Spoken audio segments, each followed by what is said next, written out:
Get ready, because here's your host, Tyson Mutrix.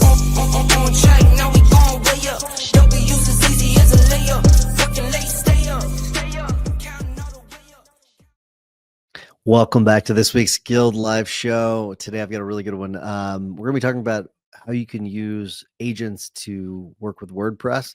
It's going to be a really, really good one. I can't wait to talk about that one because we had to create a really complicated workflow to make WordPress work.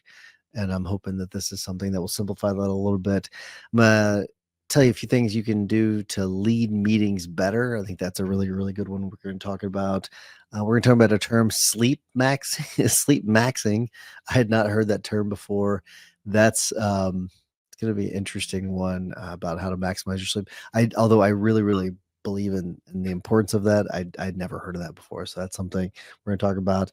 And then we're going to talk about some tasks you can automate with the Comet browser. That's Perplexity's browser. And then the final thing we're going to talk about is using some prompts to increase your online authority. That should be pretty helpful for a lot of you, especially anybody that is doing it yourself. So let's get into the first one, and that is going to be, it's Hostinger is the name of this. And I found this, and I was like, oh wow, this is really interesting.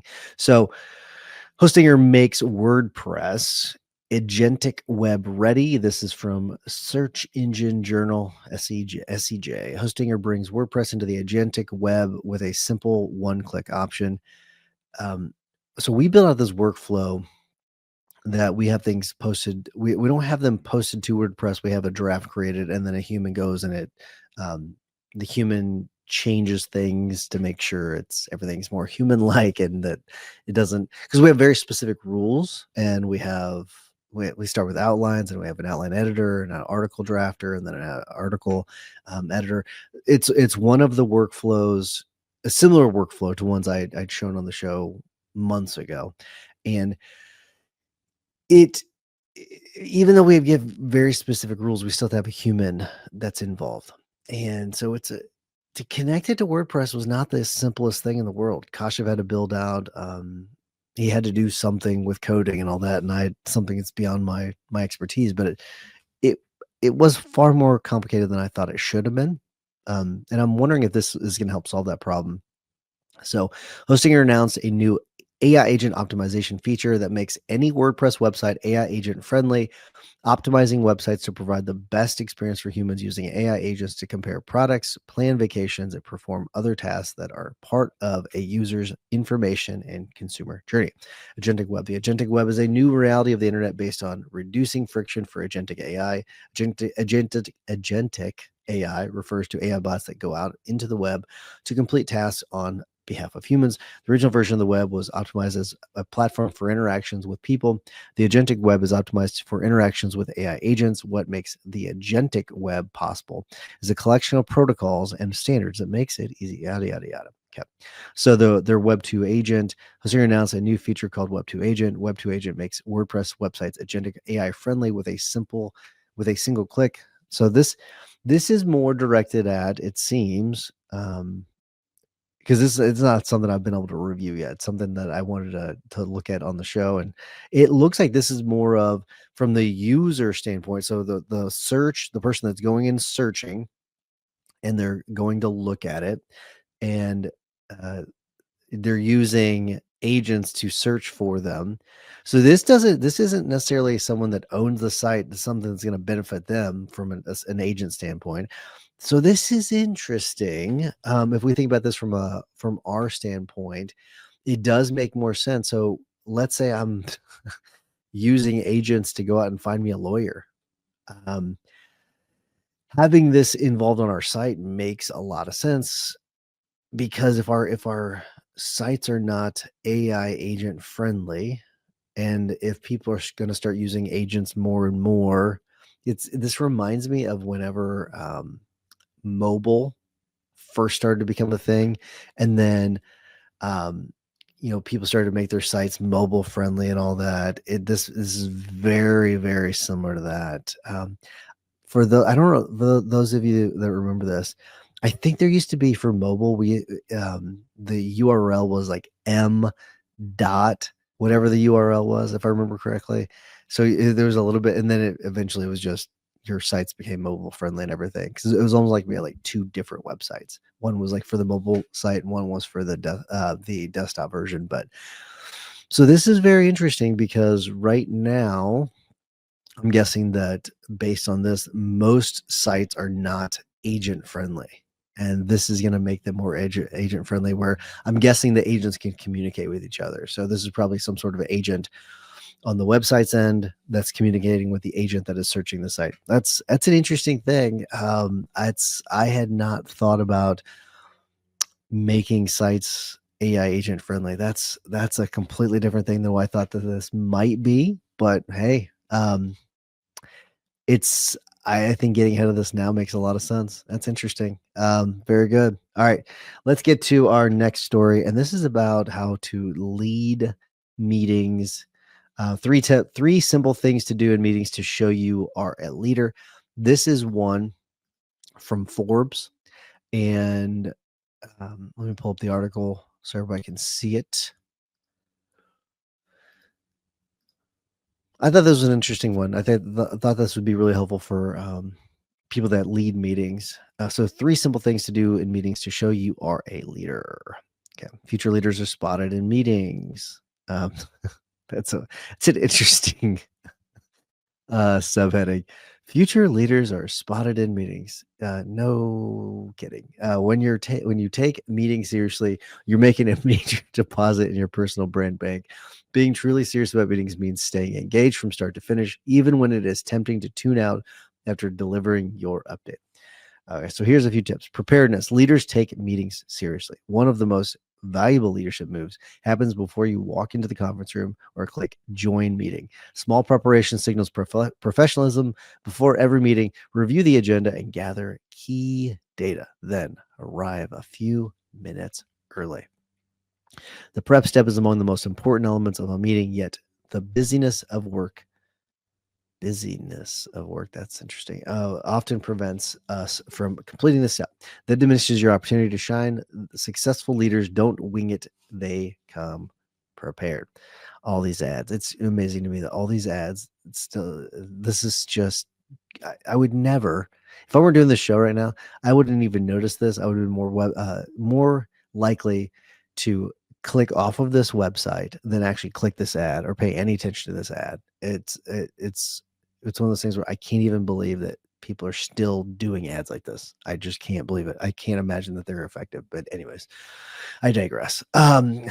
So when you're prepared, you're more likely to get value from the meeting and contribute meaningful and memorably. Rather than just showing up, take time beforehand to consider what's expected of you. Are you being asked for insights, yada, yada, your personal objective for the meeting, stakeholders, recognition opportunities, and smart questions. So asking powerful questions during a meeting is a great way to help everyone get clear about the topic. So that's number one, engagement. Leaders are actively engaged throughout the meeting. One of the biggest mistakes you can make in meetings is letting your attention wane once your part is done. Here's what's interesting about this article. And it's about once your part is done, because and it's specifically about that. Elon Musk in his companies, they talk a lot about if you are no longer needed in the meeting, you have free will to be able to just leave the meeting at any point. If you feel like you're not getting any value, if you feel like you're not adding any value, you can leave at any point. So it's interesting to me that if your part is truly done and you have nothing to add to the meeting and you have nothing to learn from the meeting, that I don't believe that you should just force yourself to be engaged. But I think if you do have an active role in the meeting, yeah, definitely should be engaged. Use visual listening, eye contact, and cues. Ask clarifying questions, connect the dots, advance the conversation. I think that's good. Demonstrating leadership in virtual meetings. When attending meetings virtually, be even more intentional about how you show up. Keep your camera on. Resist multitasking. Use the medium. Although most elements of virtual meetings can feel less visceral, there are some features that can make digital meetings more dynamic. Leverage chat to amplify others, drop helpful links, and capture next steps in real time. That's one of my favorite parts about meetings, virtual meetings, is that ability to chat, because you can have sort of this side conversation that's a part of the main conversation. So it's not a separate conversation. It's not like it's like completely separate. It's a part of the main conversation that everyone's talking about, but you also like being more, it's like another level of engagement, which I think is kind of cool. Mind your environment, a clean branded background, clear audio, and concise visuals enhance your credibility. I think the most important part of this, it's not the clean branded background, it's the clear audio. I think some there's not much that can kill a meeting more than like terrible audio. So I think that part's really important. So make the most of meetings to showcase your leadership potential. So there you go. That is that article about how to be a better leader in meetings. All right, let's get to sleep maxing. So sleep maxing is something, I guess I've been doing it without realizing it for the last couple years, and it's where you are optimizing your sleep. Okay, and I pulled up some tips that you can do to help sleep max. Well, let me just tell you, I think I've mentioned some of this on the show before, but and some of the stuff they're gonna mention. I went through and I took some black electrical tape and went through it and taped up every single light in my room. So there is zero light in the room. There is, we had a hallway like night lights and stuff that I went and unplugged and moved around the house because you couldn't see them under the doors. Um, Went through and got blackout curtains, so it made it pitch black. The only light that was showing through, and Amy was like, it's kind of crazy because sometimes in the middle of the night you like would run into things. I'll tell you about how that we've solved that problem in a second. But um, the only light that was in our room is the one for the TV, and the only reason why that is because otherwise the TV remote will not work on the TV. Otherwise, I would be that little red dot I would get rid of. But it was so funny because it was so pitch black that you would walk into things. It was disorienting. It was wild, really wild. But we bought a new bed. It was something Marco Brown had talked about. I can't remember if we talked about it on the show or if it was during a mastermind or something. But I had a Sleep Number bed a long time ago. Got rid of it. I got one of their newer Sleep Number beds that are pretty freaking awesome. So it's got the temperature control. This is something they talk about too in this article. It's also a Forbes article about sleep maxing.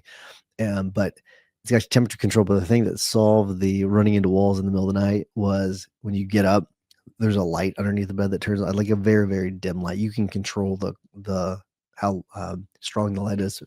That part's really, really helpful because it's not so bright that it's going to wake you up. It's just enough so you can see your way to the restroom, or if you need to, go out into the hallway or something. So it's really, really, really, really helpful. But let me get to some of these sleep maxing and practices. You know what? I'm sorry. This is not from a Forbes article. This was something that I had seen and that I looked into more. I pulled these from other places. So I'm thinking about the last article that we're going to cover and on the authority prompts. That one's from Forbes. This one is just from places I pulled it from all over the place. So sleep tracking. My wife Amy wears an Aura ring. That's something she uses to track her sleep. The Sleep Number bed that we have that also tracks our sleep, but then also use the Whoop. So Whoop.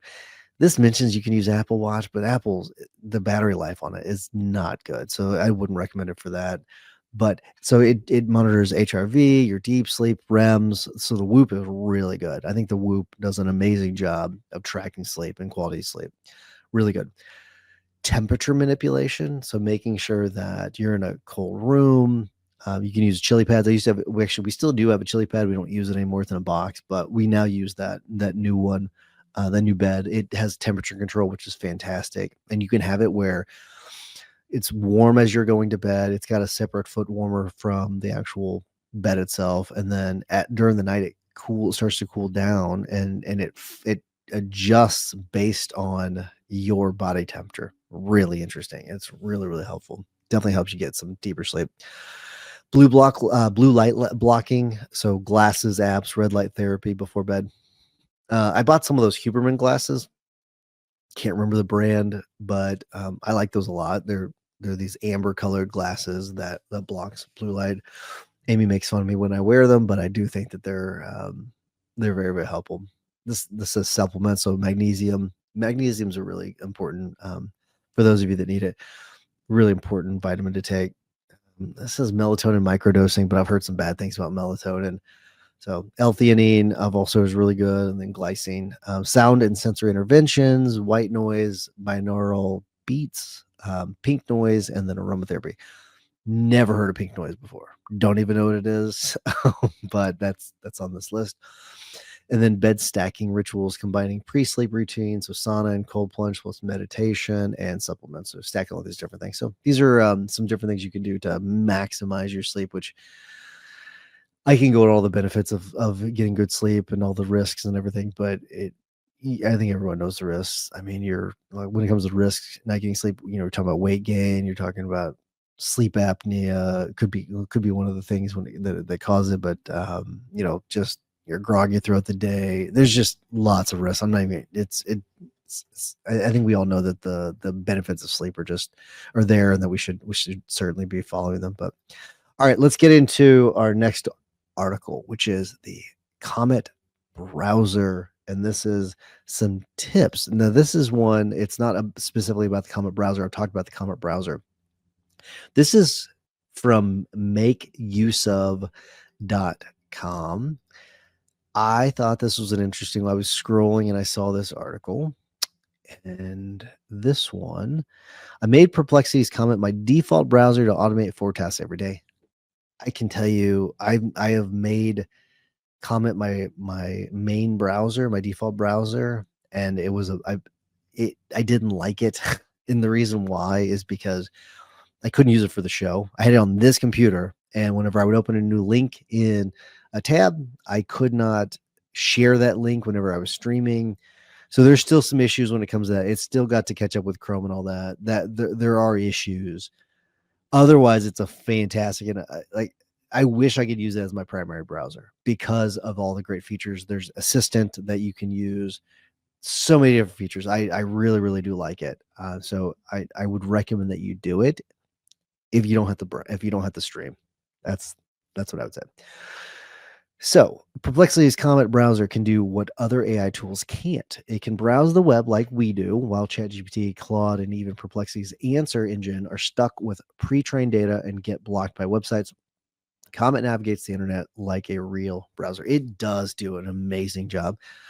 What we can do is I can see, to try to show you how this works, I can see if I can get if I can share my one of these browsers. So one of these browser tabs, and I will see if I can do this. For those of you that are just listening, I'll walk you through this. But let's see if I can actually share this now, because this would tell me that there's an update, and that's why I want to see if there's any sort of update that would allow me to do this. And I'm looking for, see, one of those things, like right now, if I'm in StreamYard, when I say when I'm looking for window, it's hard for me to find. Now I'm going to share it and see if it does it. And it did it. Okay, so it has been updated now. So this is good. So check this out. Here's what's cool about this. Search for this is a basic one. Okay, so let's see. Best restaurants in Nashville, Tennessee. So Max Alcana is next week. Remember, if you're gonna go, you got a week to get tickets. So it's next Thursday and Friday. So if you're listening to this, I think you're gonna hear this the day after the conference ends. But if you're watching this live in the guild, you probably already know that the conference is next week. But let's see. I wanted to actually see. Here's what I should do. I want you to search Google Maps for me. Because what it did is it gave me some in the actual side chat. It did it now. And so, because I didn't prompt it properly, I was too busy talking to the screen. I actually just prompted it again because I wanted to search Google Maps. I want you to be able to see what it looks like. So it's actually doing this in real time. And that's what's pretty cool. So it's actually pulling up in Nashville on Google Maps best restaurants in Nashville, Tennessee. It's searching. It is now zoomed out. It was zoomed in before, but on the left side, you can actually see the search results. And that's why I want to show this to you, just because you could see what it looks like. And it has all these little buttons all over the place, make it the default browser, all that kind of stuff. So they're definitely pushing it quite a bit. But let's get back to this article though, so you can see what I'm talking about. So they had automate 4 tasks every day. So Comet and custom shortcuts, assign instructions to custom shortcuts. Okay, so you can create shortcuts, which is pretty cool. Like most AI tools, Comet is an on-demand automation browser. So you'll need to give it instructions every time you want it to do a task, but having to write the same lines of instructions is a waste of time. And for someone who writes all day, every day, it's not the most exciting thing to do. So instead of typing those over and over again, this person uses Comet shortcuts. So you can assign a prompt to a custom word, which works as a text expander. So those of you that don't know what text expander is, it's something, just a way of using shortcuts. So basically, if you're for example, if your daily workflows involve finding the latest trending topics on social media, you can create a shortcut /trending -on -social -media for the prompt. I want to know about the latest. So you can create this little prompt that expands it so you can do the search. So that's so create the shortcut. That's one way. It sounds like update my worksheet with completed tasks. So automatically update my Google Sheet based on task status in Asana. So that's pretty cool that you can do. That you could have it do.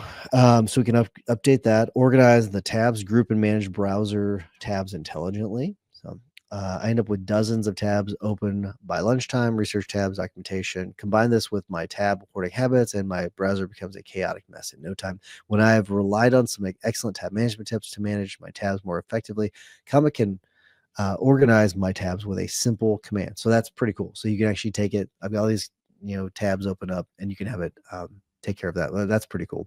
And then review my previews, a second pair of eyes to fix what I miss. So this is where you could have it look at your article that this person has written, and then have it edit. So you can have it if you're writing something, you can have it review and then edit what you're working on. And I have it do that sometimes too. And then you can create and automate daily, weekly, or monthly tasks. So Comet's automated tasks feature allows you to schedule recurring actions based on frequency. Every morning, it shows me my Asana tasks and recent comments for the day. Twice a week, it checks my Amazon subscribe and save items and adjusts quantities based on my input. So that is pretty cool. So if you look at the settings, you can go to the settings in the browser, and it gives you a lot of functionality. And my guess is that Chrome is coming soon with that stuff. That is my guess. We shall see. All right, let's get to the last one, which these are the prompts. It took me some digging to get this, by the way. So these are some prompts. It's from Forbes, and these are. There's no I have to do some digging. It's because I don't have a Forbes subscription, so this article wouldn't let me have the full thing. So you're welcome. These are 7 prompts that you can use to. I probably should have admitted that, but these are 7 prompts you can use to increase your authority online, which will help you when it comes to search and everything. So the first one is authority content engine.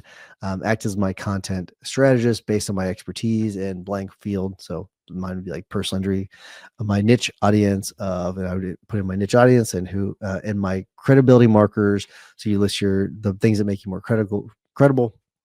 Outline a 30-day authority content plan, 4 cornerstone posts, 12 derivative posts, and weekly distribution across LinkedIn/X/newsletter. Keep it first person, conviction driven, and unmistakably me. Include hooks and CTAs. Angle. So number 2, Angle and Bio Bank for media. Number 3, top podcast to pitch and plus pitch draft. 4 is signature talk plus speaker one sheet. 5, case studies and social proof pack. 6, strategic collaboration and guesting. And then 7, 30-day authority cadence scorecard. So let's do that one. Design a day-to-day, day-by-day, 30-day schedule to execute all of the above. Include daily actions, time estimates, a simple KPI scorecard, reach, replies, invites, backlinks, bookings, and a weekly review ritual to iterate. So, let's do another one. I want to give you another one of these. I'm not going to read all of them just because it's I don't think you want me to read prompts to you all day. Angle and Bio Bank for media. So you're my PR editor. Craft a tight 120 word media bio plus 10 timely story angles I could credibly speak on this month, each with a 1-sentence takeaway and suggested headline tailored for business outlets and podcasts my audience reads/listens to. And let's do the podcast. So this is the top podcast to pitch and pitch draft. Build a list of 25 podcasts that reach blank audience to describe audience and regularly feature blank. So role/topics for each show fit, reason, typical guest angle, and host contact route. Then write a short, punchy pitch email in my voice and 3 subject lines to A/B test. So they're good. I had this do something for me. We're trying to get a particular song license that is not in our pack of songs we can license for the conference. If we can get licensed, you'll hear it next week. But I used this and it created I was in Comet and actually created an email inside of the chat box, and I just hit send. I made a couple of tweaks to it that some things that I wanted in it and added some other things. Just hit send right there from the browser. It was incredible. Didn't have to do anything because it already has my email information. So that was pretty cool, pretty neat. But all right, that is. I forgot to click the link on that one to show that it's on authority prompts, but that is all we have this week. Hopefully you got something from this episode. This was a fun one because I gotta mix some things in here. So sometimes it's a little AI heavy, but I don't know. These are a lot that I thought were pretty interesting for me that I'm going to try. So it's hopefully you got something from this episode, but we will see you all. There will not be a show next week because of the conference.